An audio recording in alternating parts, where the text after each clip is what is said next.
Buongiorno. A few weeks ago I made some marinated eggplants, and some of you asked me if the recipe could be adapted using zucchini. The answer is yes, absolutely. You can make the recipe exactly in the same way and replace the eggplants with zucchini and follow exactly the same process throughout, beginning to end, and you will end up with a delicious marinated zucchini. And actually, as it happens, is one of the ways my mum used to marinate zucchini. However, I will be marinating some zucchini today, but I'm not going to replicate the recipe from the other day. As I mentioned, all you need to do is just replace one vegetable for the next. Today I will be using a different recipe, which actually is considerably easier than the eggplant recipe I've shown you before, and this doesn't require any cooking whatsoever, no blanching, and of course you can also preserve them and keep them for Christmas if you like, if they last that long, and they are delicious, delicious in a different way, and you will love them if you make them, trust me. Whenever you preserve food, you need to be very careful. Bacteria can be very tricky, and of course they can spoil whatever you're making, but also you need to be aware of botulism. So what I'm going to show you today is a safe way on how to do this. Also, I'm slicing at the moment the equivalent of a kilo of zucchini, and I managed to find a yellow one, so I decided to use it, and a normal green one, but you can use any variety. I've decided to chop them with my knife rather than using one of those clever tools that you put in the food processor. Two reasons. Number one, because I want them to be about half a centimeter, if no more, in thickness. And here, this one is a standard size, and they will be too thin. Unless you've got a one which is clever and you can adjust it. That's why I'm not using it. But obviously, they'll be considerably quicker. The second reason is because I like the look of them to be diagonally, and they look considerably more elegant, and that is my preference. Whereas, of course, if you were to use one of those, it would be all of the same. But of course, you can also use a mandolin, entirely up to you. But I would recommend using a knife. It's much more fun. The good thing about this recipe, of course, is that you can adjust it up or down in measurements depending on how many you're making, and the quantities that you will be using in terms of the other ingredients can be also adjusted proportionally. So having sliced my zucchini, I can move on to my herb stations, and I'm going to show you what I'm using today. I've got here three different types of herbs, and if you're doing this preserve, I would recommend that you try with these because they go really well. But of course you can use anything you like. So here I've got some fresh parsley, and altogether the weight of my herbs is approximately 35 grams. And with the parsley, I've washed it, of course, but I'm keeping everything. If you look, there are the little stems, no problem at all. So I've washed it, and that is ready. With the basil, what are you doing here? With the basil, I've actually removed just the leaves, and I kept this one so I can show you. And the leaves is all I'm interested, so I will remove the little stem. And here I've got some mint, and just like I did with the basil, again, all washed, I'll just remove the leaves, and I will dispose of the little stem.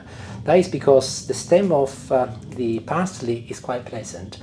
I don't find the stem of the mint or indeed the basil very nice, so I'm sticking to just the leaves, especially the mint. This is actually quite woody and hard. But of course the quantities and blend of herbs you use is entirely up to you.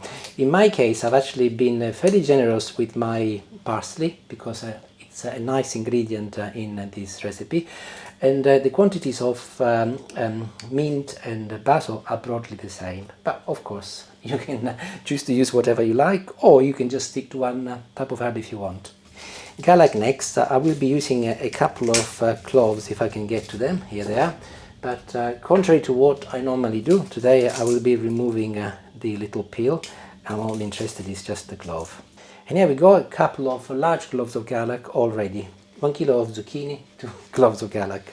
I'll just move my basil as I'm going to be placing my scales over here. And I'm going to show you the measurement of my next couple of ingredients. I'll take this off. And I'll start with my, oops, that's not gone, off we go. I'll start with some white wine vinegar, You can also use cider vinegar if you like, or red wine vinegar, individual choices. I use white wine vinegar because it's my preference, and I'm measuring 80 milliliters altogether. Perfect. And I'll add next 80 milliliters of olive oil, so I should end up at 160 altogether. Perfect. I got a few more ingredients to go in, but I'll show them to you as I put everything together. So let's start with the marinade. I'll move my scales out of the way, and I'll bring in a little food processor. Here it is. As I'm marinating a fairly small batch of zucchini, I'm using a small food processor. Otherwise, if I use the big one, the blades will just go around and nothing will happen. So if you make obviously a bigger batch, use a bigger food processor. But the 3 herbs are in.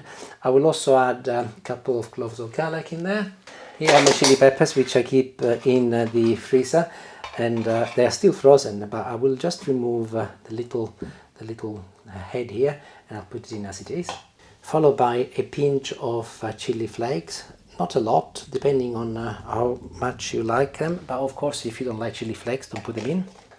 Next ingredient, a couple of normal dessert spoons of normal granulated sugar. This is salt, and I'm going to use half of a dessert spoon of it.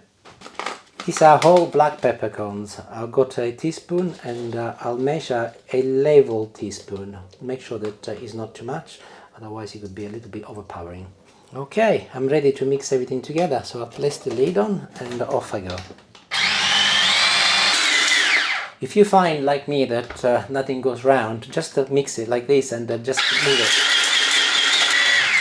until you get this beautiful paste, which is a little bit gritty, but if you want it smoother, you can have it smoother, but that is perfect. And the smell is absolutely incredible, by the way. So this is ready, and I'll remove it and I'll move on to the next step. And while I put everything together, I'll try and answer some of the questions. So I'm making 1 kilo of marinated zucchini, and the quantities I'm sharing with you are for 1 kilo. And what I mean by that is the amount of vinegar and the amount of olive oil and sugar and salt. Stick to those proportions and you will be safe. I'm now pouring my marinade inside my zucchini. I'm going to pinch one of those to ensure that I use as much as I can. And here is my mixture of olive oil and vinegar, and I'll pour it in. Just clean the spoon, and I always find that using your hands to do this job is considerably easier than anything else. So I'll go in and I'll mix everything together using my hands, so that all of my zucchini are covered with oil and vinegar and herbs. And the first part is nearly over. They just need to rest for a couple of hours. Some cling film on top to ensure that they are hermetically sealed and also prevent any dust from going in. And they will rest for 1 hour initially, then I'll come back and I'll give them a little toss, and then another hour. And then after 2 hours I'll show you what to do next to ensure that you can preserve them safely. So see you in an hour. Ciao. I'm smiling because just before I left I said to you to use whatever combination of herbs you like, but bearing in mind my office is outside and I just walked in from the house. As soon as I opened the door, the beautiful smell in the air, the flavour of garlic in combination with the parsley and the basil and the mint is incredible, honestly. I would totally recommend to stick those 3 herbs to start with, and then you can experiment. But I'm sure that once you try, you will not want to try anything else. So an hour has passed, and as I promised, I'll come back in and show you. Nothing to show you really, rather than ensuring that I mix them all again, and the vinegar does the job that the vinegar is supposed to be doing, which is very important, of course. So I'll place the cling film back on, and by the way, you do not need to put this in the fridge. You can leave them at room temperature, and no matter what the temperature in your house is, if you're lucky enough to live somewhere where you go 30 degrees, fair enough, that's fine. You can leave it at 30 degrees or cool, doesn't matter, but don't put them in the fridge. So I'll see you in about an hour. In the meantime, I'll go in and think what to make with this. It's nearly a Halloween, and last year for Halloween I made a pumpkin. I carved a pumpkin, but also made some ravioli, and I used the pumpkin, and I think it was ricotta as well, and the sage, and they were delicious. So I need to think what to make with this. See you in about an hour. Ciao. And I'm back once again, and in case you're wondering, by the way, these are ready to eat. If you want to eat them straight away, they will be fine. Oh, they're lovely. They're crunchy because obviously the zucchini are very, very young, but just like this, they're lovely, and I'm gonna keep some for tonight as a side dish. Maybe not tonight, tomorrow, as we're having pasta tonight. But I'm going to do a couple of things. I'm going to make some which will be for immediate consumption, well, within a couple of days, and some which will be going in water for preservation. So I'll start with my immediate consumption. I've got a beautiful little jar here, and I'll start moving them in. This is very, very optional, by the way, and you don't have to, but I like the fact that sun-dried tomatoes release a beautiful sweet flavour. And bearing in mind that there is sugar here, they complement the zucchini very nicely. But as I said, you don't have to. In some other recipes, you can also add olives if you want, and so on. But this is a lot about the zucchini and the sweetness of this kind of agrodolce I've made. So just a few sun-dried tomatoes go in, and I'll continue filling them with zucchini. There he goes. And bearing in mind that I've got two colours. These are the colours of Norwich City, the football team, if you are familiar with Norwich. They look very good actually, and hopefully Norwich City supporters will support my video. Anyway, I will go all the way to the top. I don't need to go mad, and this is ready. For now, there is more to come. Here I've got some jars of marmalade and olives, which I have sterilized earlier, and all I did, I put them in water and let them boil for about 15 minutes. I've also put the caps in, and then I dry them, so they are bone dry. Important that everything is bone dry.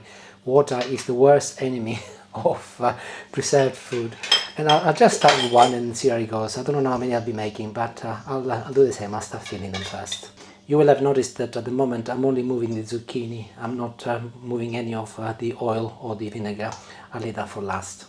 And as I said, you don't have to go mad, just enough to fill them up and ensure that they go to the top. Perfect like this.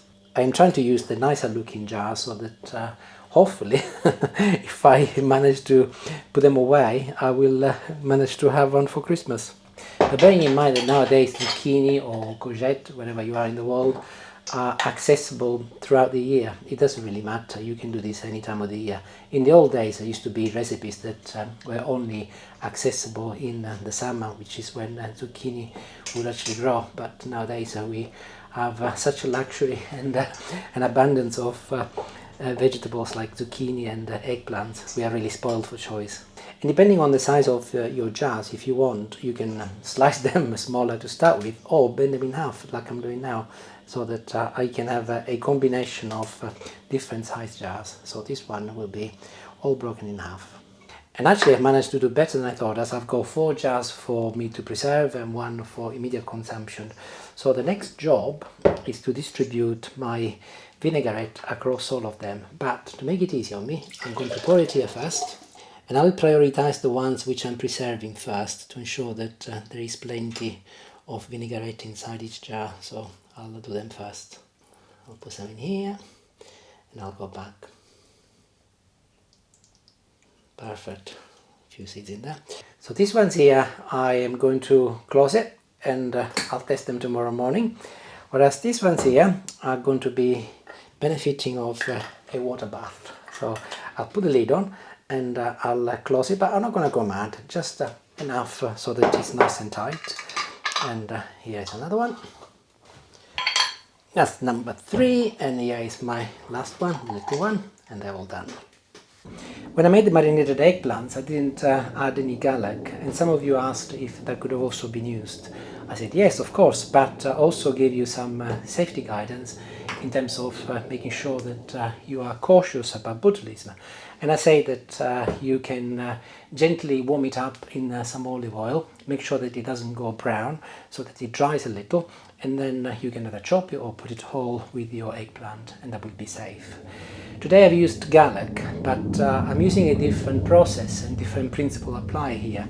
So in case you're wondering, the vinegar is doing the magic, because the vinegar is what I'm going to be doing next. The vinegar acidifies the garlic, and it makes it safe. Also, I'm placing my jars inside a pot at the moment, and I put a little cloth so that if they bang against one another, they do not break. And they will be benefiting of a water bath. And so alongside with the vinegar, again, this is what is going to make my marinated zucchini safe. So I'm going to cover everything with water though. Doing sure, by the way, that the lids you use are good, meaning that they are still sealing. And can you see that at the moment you've got this ability to press it and make the noise, because they're no longer under vacuum. That is important. It's very, very important, because that is what is going to tell you that the vacuum will have been created eventually. This one is not quite underwater, so I want to make sure that everything is covered in water. So I'll carry on, and to ensure that you go water covering absolutely everything. And do use cold water, by the way. Do not use hot water, because everything is cold, and were you to use hot water, you might break your jars. So I'll place the lid on, and I'll turn this on like this, and I'll turn it on maximum for now. I'll wait until this reaches the boil, and once it starts boiling, I'll turn it on medium so that it doesn't go mad. And then from that point onwards, 20 minutes. Once 20 minutes have passed, I'll turn it off, and I will leave it to just naturally cool down overnight, and I'll continue this video tomorrow morning. So that is the lot for now. I don't need to show you anything else, there's nothing to see.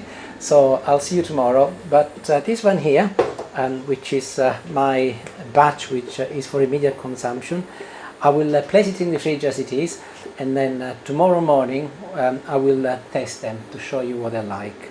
So important that the ones you're not putting in water, that you keep them in the fridge. So see you tomorrow. Ciao ciao for now. I would like to say buongiorno once again, but I'm not able to because it's afternoon. A certain person who is now behind the camera called me this morning wanting to do some work in the garden, and so we took as an opportunity to do some tidying up, as it is a beautiful day. We got a second channel called La Vita Variety, which is an opportunity for both Julie and I, mostly me, to do anything else rather than cooking. And the channel includes lots of DIY, but also we've got a little mini series going. It's been going on since February, and today we filmed the 13th episode. It's called Julie's Vegetable Patch. And it starts in February when the garden was bare and cold and miserable. And then over the months we have been doing work, and we've been planting vegetables and seeds and all sorts of achievements. And today we are starting the winding down with autumn coming. So we did that this morning. Doesn't really matter. It gives me a better opportunity to test and see what we've got here. Can I just butt in and tell you haven't got your Tortellino on? Your sign. Oh, I thought you meant the mic. No, That's a very good point. Turn it on. Oh God, yes, we don't want that. Ta-da! Lovely. Generally, the mistake I tend to make is not to turn my mic on, and then I end up without audio or with bad audio. But let's make a start with the preserved ones. So here they are, still as I left them yesterday. Well, it's a light because I did check to make sure that they didn't break. So they are here, and I'm going to get them out. Here's my towel. And dry them up. So I'm just going to check that the vacuum has worked. That is the most important thing in food preservation, of course. So if you remember yesterday, this one was the most vocal, making most of the noise, and if you see, it's absolutely perfect, and all the other ones are also perfect. And the reason why you put them under water, of course, and you cook them. You don't cook them actually, you make a vacuum, and it's to ensure that you kill all of the bacteria inside. People think at times that the vacuum is what actually preserves the whatever you are preserving. The vacuum actually is like a guard, and it stops from bacteria getting in. So this has cooked, so all of the bacteria have been killed.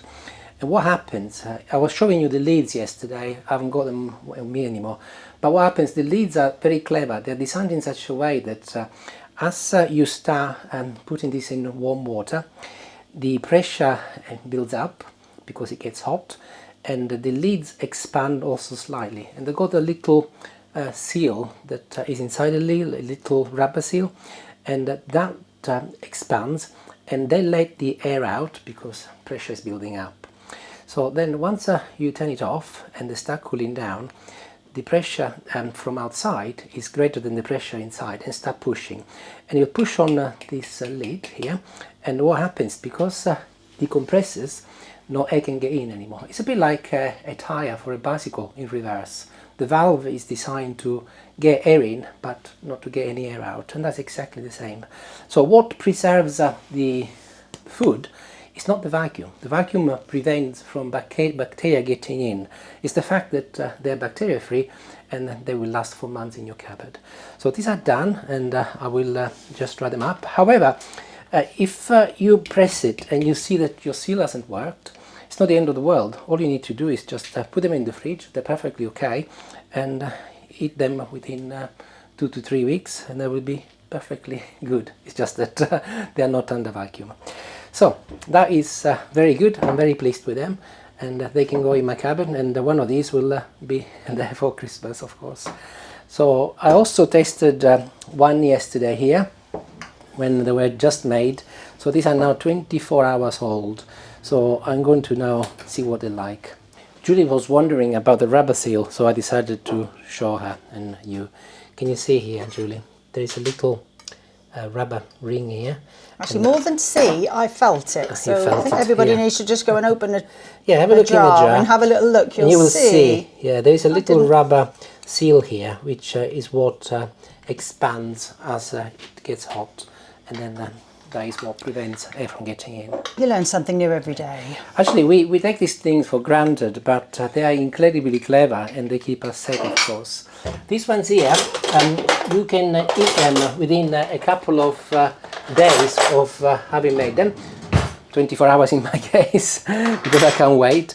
But the good thing about the fact that there is a combination of 50-50 vinegar and oil is that if you look, they've been in the fridge, and they are a little bit dense, but they will go to room temperature within 10 minutes, and the oil will have become very liquidy, so they will be very good. Here I've got some rustic bread, of course, as usual, and I've also got a little my last of the Sicilian cheese, so I'm going to cut a little of that because it's imperative that I have cheese with this. By the way, yesterday Julie gave me one of those peppers from her garden, so I decided to put it in afterwards and to add additional flavour. So there you go. So I got a yellow one and I've got a green one. What I want to do though, I want to test both the green and the yellow, and the preserved ones, by the way, I would wait a good couple of weeks before you tuck in, give them the opportunity to become even more tender, and you can keep them for months and months and months, but once you've opened them, put them in the fridge and then eat them within 2 to 3 weeks. So yellow one.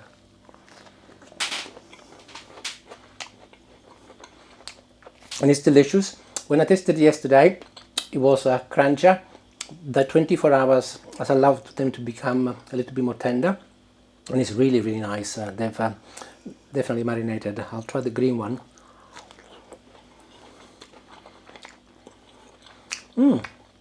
Actually, the yellow one is a little bit sharper in taste compared to the green one. I'm surprised. Oh yeah, But I thought it would have been the other way. Yeah. They're both delicious. And don't forget good cheese. Really pleased. Delicious. I've got some notes that I used last night when I was editing this video. I want to ensure that I say a few things. So, I've spoken about the vacuum, cooking. I said this is a no cooking recipe. For those people who might think that this is cooking, it isn't. This is about, obviously, the preservation. It's nothing to do with cooking. The other thing is ideas. Next recipe will be mushrooms. I will be doing some marinated mushrooms, a combination of different type of mushrooms. I've got a little idea in mind. But if there is something you've got in mind that you would like me to marinate, send me a note. I'll be delighted to have a look. If I've never done it, I will find out and I'll do it on the channel. Anything else? Let's have a look. Yep, 10 days, 2 days I mentioned it, and wonderful. The video is over. Thank you for watching, and if you've enjoyed the recipe, or if you're enjoying the channel, subscribe. You will help me growing it and reaching more people, and of course share some more delicious Italian and Sicilian recipes. Ciao ciao!